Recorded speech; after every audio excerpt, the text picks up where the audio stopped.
вярата. Казал е и следното: ако се интересувате достатъчно от определен резултат, със сигурност ще го постигнете. Ако искате да бъдете богати, ще забогатеете. Ако искате да сте учени, ще станете. Ако искате да бъдете добри, ще бъдете.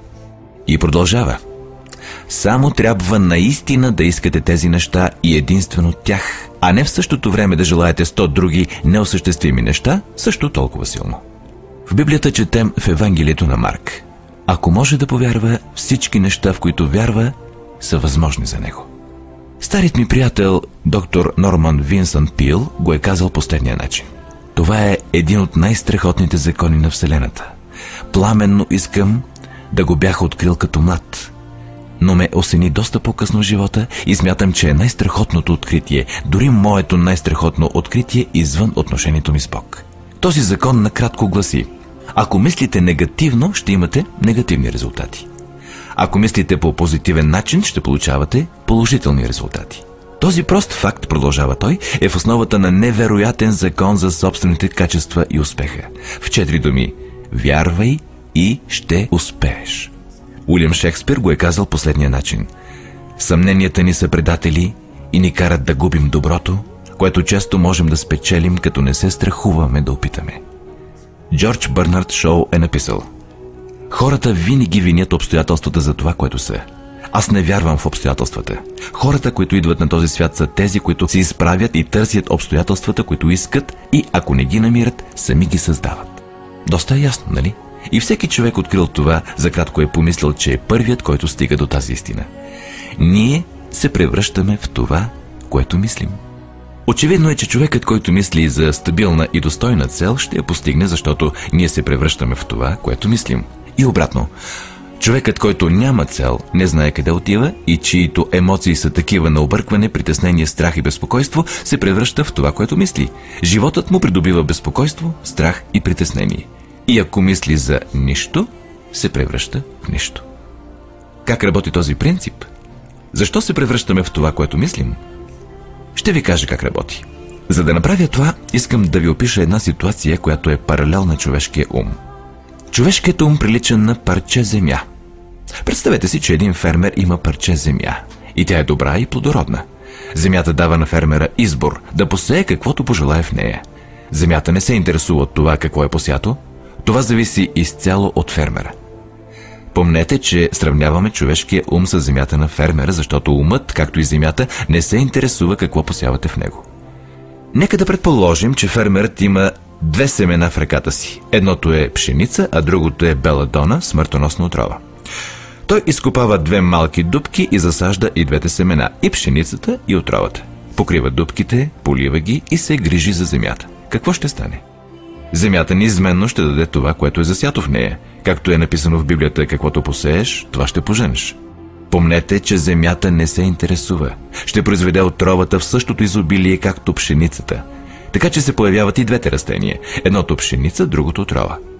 Човешкият ум е много по-изобилен и невероятен от земята, но действа по същия начин. Не се интересува какво засаждаме – успех или провал, стабилна, достойна цел или объркване, неразбирателство, страх, безпокойство и така нататък. Но това, което засадим, трябва да се върне при нас. Човешкият ум е последният голям неизследван континент на планетата. Той притежава богатства, надвишаващи мечтите. Ще ни върне всичко, което посеем. Бихте попитали: ако това е истина, защо хората не използват ума си повече? Мисля, че са измислили отговор на този въпрос. Проблемът е, че умовете ни идват като част от стандартното оборудване по рождение. Безплатно. А нещата, които са ни дадени безплатно, ние не ценим достатъчно. Нещата, за които даваме пари, ценим високо. Парадоксът е, че точно обратното е истина. Всичко, което е стойностно в живота ни, идва безплатно. Умовете ни, душите ни, телата ни, надеждите ни, мечтите ни, амбициите ни, интелигентността ни, любовта ни към семейството и децата, и приятелите, и родината. Всички тези безценни притежания са безплатни. Но нещата, които ни струват пари, са всъщност евтини и могат да бъдат заменени по всяко време. Един добър човек може да е напълно разорен и да забогатее отново. Може да го направи няколко пъти.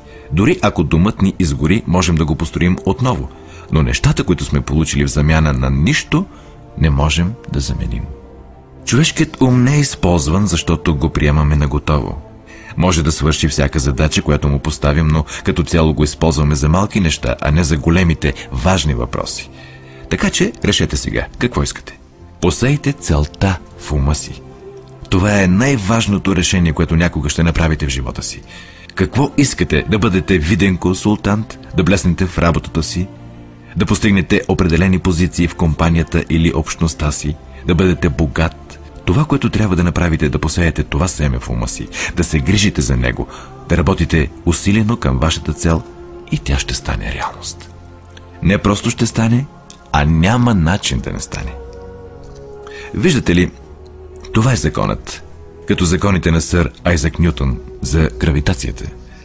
Ако се качите на върха на една сграда и скочите, ще полетите надолу, никога нагоре. Същото е и с останалите закони на природата. Винаги работят, неумолими са. Помислете за целта си по спокоен и позитивен начин. Представете си как постигате тази цел. Нашата епоха е наречена фенобарбитолна. Време на язви, нервни сривове и успокоителни, когато медицинските изследвания са ни издигнали на нова платформа на добро здраве и дълголетие. Прекалено много от нас се тревожат и скъсяват живота си, опитвайки се да се справят с нещата по свои малки лични методи, без да научим няколко велики закона, които ще се погрижат за всичко вместо нас. Ние довеждаме тези неща при себе си чрез постоянство в начина ни на мислене. Всеки един от нас е сума равна на мислите ни.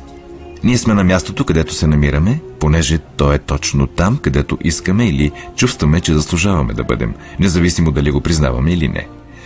Всеки от нас трябва да се прехранва с плодовете на нашите мисли в бъдеще, защото това, което мислите днес и утре, следващия месец и година, ще моделира живота ви и предопредели бъдещето ви.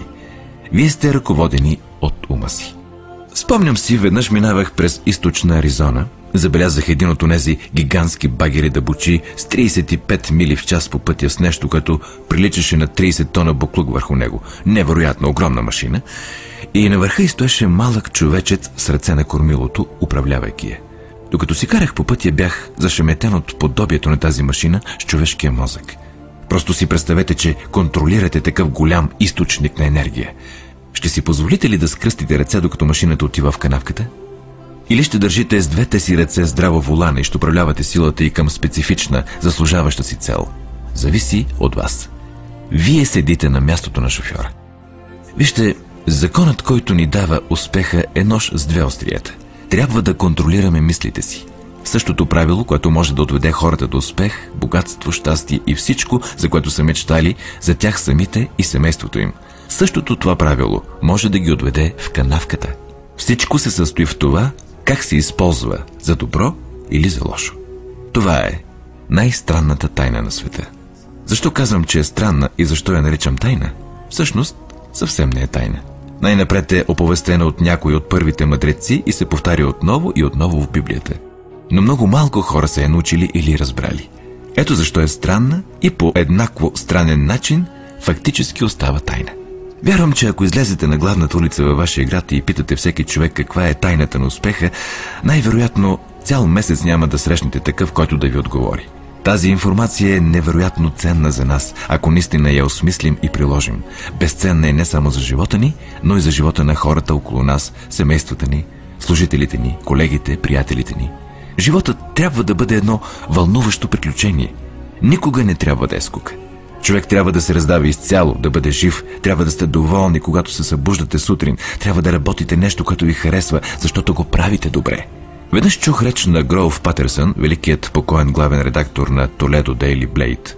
Като привършваше речта си, той каза нещо, което никога не съм забравил. Годините ми в вестникарския бизнес са му убедили в няколко неща. Сред тях е, че хората по принцип са добри и идваме от едно място, за да отидем на друго. Така че трябва да направим времето си тук на Земята едно вълшебно приключение. Архитектът на Вселената не е изградил стълба, водеща никъде. Най-добрият учител, дърводелецът от равнините на Галилея, ни дава тайната отново и отново. Ако повярваш в нещо, то ще ти се случи. Обясних ви най-странната тайна на света, както и как работи. Сега нека ви обясня как да докажете огромните възможни ползи в собствения си живот, като приложите тайната в практически тест. Необходимо е да направите